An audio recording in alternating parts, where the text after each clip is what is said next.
I want to talk to you about Percy Ellis Sutton. If you don't know him, you should. He's a wonderful African-American pioneer. He was in the civil rights movement. He was a legal representative for Malcolm X. He was the highest-ranking African-American elected official in New York City.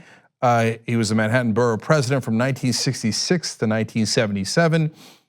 He wound up doing investments in New York and Amsterdam News, the Apollo Theater in Harlem, and several radio stations. And it's not just his accomplishments, but his attitude that was unbelievable and something to be celebrated. Well, we're going to talk to a perfect person that knows the story. His granddaughter, Keisha Sutton-James, joins us now.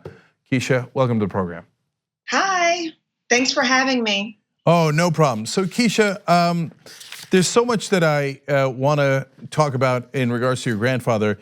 I like how you summarize it at the end of one of your articles, his unapologetic Black excellence. Yeah. Okay. So let's first start with how did he get started? He didn't start by owning a lot of radio stations and media outlets, etc. So what were his beginnings? He actually was one of 15 children born in San Antonio, Texas. The kids were born between 1897 and 1920. So, young Black man from the Jim Crow South.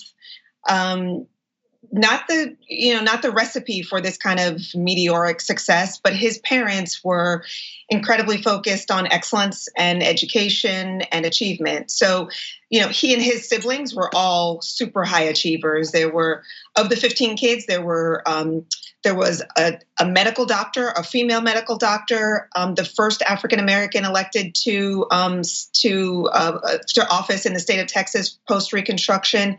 2 real estate moguls, a New York State Supreme Court judge, my grandfather who did all the things that he did, and then a scientist who moved to Russia to work. He had studied under George Washington Carver, and he moved to Russia to work on the uses of the peanut with the Russian government. So they were focused on this unapologetic Black excellence. Wow.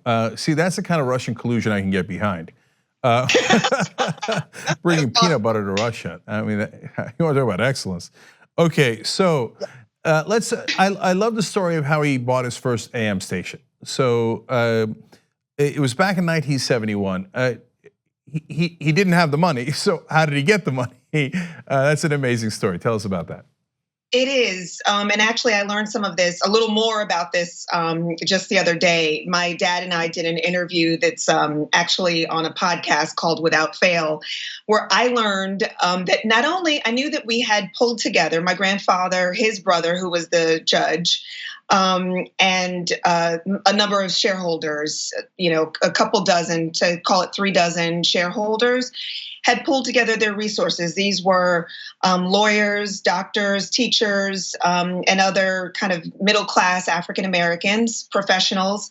Among them were future Mayor Dinkins, Betty Shabazz, who was Malcolm X's widow, and several other kind of luminaries in our community. They pulled their resources. They came up with about $300,000. They went to 63 banks to try to get the bank loan for the first AM radio station, and were declined, refused. And where we got lucky, because this is how it had to happen, and to some extent still does happen in our community, is one of our shareholders had literally saved the life of the child of a child of the president of a bank. And the bank president said, "You saved my son's life. I will figure out how to get you this loan." And that's how we got our first loan. Did you say David Dinkins was part of the group? Yes. Yeah. So many years later, he would be my professor at Columbia. Oh yes. Yeah, and back then I was a knucklehead Republican, and I remember taking the class and thinking, he does make some good points. Well, I'm glad you came over to the right side. Yes, and so there's 2 reasons why I love that story. One is putting together Black doctors, lawyers, teachers, et cetera, to pull their money together. That's awesome. And then, look, guys, success is not easy. And when they give you this speech at graduation about, oh, just go for your dreams. That's not like go for your dreams and play video games all day. He went to 63 different banks, right?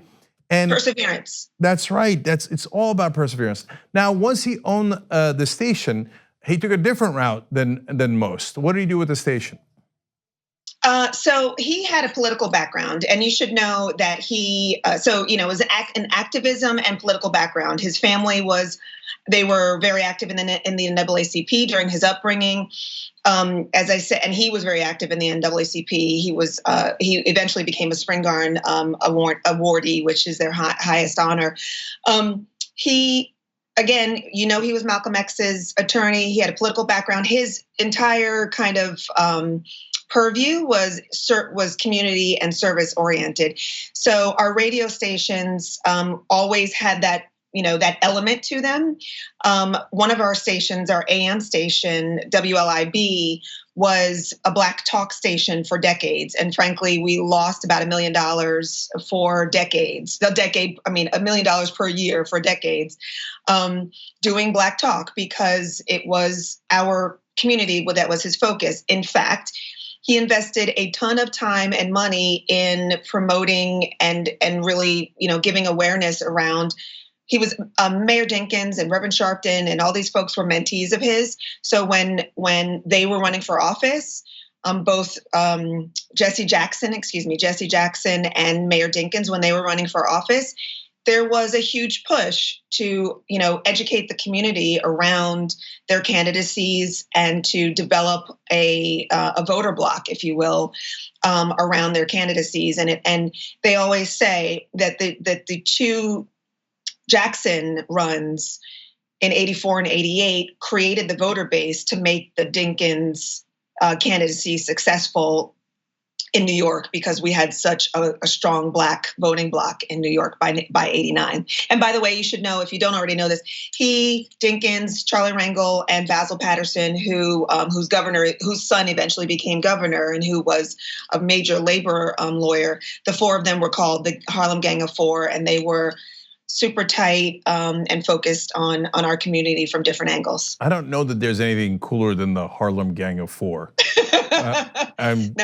I'm slightly bitter that I wasn't somehow miraculously involved. Anyway, we're talking about Percy Ellis Sutton, and we're talking to his granddaughter Keisha, and I want to talk about the success of the FM station, because it wasn't just that he cared about the community; he was also incredibly bright and saw good opportunity and believed in the community and was rewarded for that belief. Yeah. So he bought an FM station for only $1.1 million at the time, because at the time AM stations were much bigger, and people were like, FM station, that'll never work. So what did he do with that station, and what wound up being the result? So this is where my dad actually came into the fold. My grandfather at the time was Manhattan Borough president, and he was, obviously running Manhattan at that point. That was when he was the highest ranking African American in New York State. So my dad, actually, this is something else I learned when I did this podcast with my dad. He met a man who was an engineer who had developed a special antenna. I've forgotten what it's called. The circular something antenna. Dad, you can hear the details in this podcast without fail. And what it did was it basically made the FM dial feasible. So FM has higher fidelity and you can hear it in stereo, but it would bounce off of every, building or tree or leaf. This particular antenna made it so that issue would be alleviated. And my dad got a hold of this thing, realized that he had this technological advantage. He bought WBLS, put this thing on it, and within 2 books, which is the ratings books, that's 3 months, so 6 months, we were the #1 station in the market. In addition to that, there were serious kind of programming advances where we established a whole new format that was called urban. Before our radio stations, there was no such thing as urban. Our legendary jock, Frankie Crocker, is the person who came up with that, and he recognized that there was an opportunity to reach African Americans, whites, Puerto Ricans, because the Puerto Rican was the primary Latin bloc in New York at the time. And our radio station became the radio station of New York and really held that position for much of the 70s into the 80s. The disco music was all hours. And then we bought radio stations, FMs and AMs around the country. My dad went on a buying spree. As quickly as he saw the success, he raised more money and went and bought stations in Detroit and LA and San Francisco, San Antonio, and for 40 years, we had a really successful radio business anchored in with WBLS. Look, it's smart, but it's also believing in yourself, believing in your community, and it's not just the effects that it had on that particular community at that particular time. That history rains down on us through the generations, and so there's a new gang of four now in Congress that's looking to do some good, arguably led by Alexandria Ocasio-Cortez. The four just Democratic women that just got elected, and she's influenced by those same exact stations, right? And so that created a culture and a generation that's now ready to fight back as well. So, we're out of time, but Keisha, I really appreciate you joining us, and every part of this story, including rebuilding the Apollo, is amazing. And so I want everybody to know about Percy Ellis Sutton, and I love, as you could put it, his unapologetic Black excellence. Thank you so much. Thanks for having me, and thanks for highlighting my grandfather. It's a story that needs to be known. The TYT Plus app is now available on iOS and Android. Download to get more TYT content at tyt.com/app.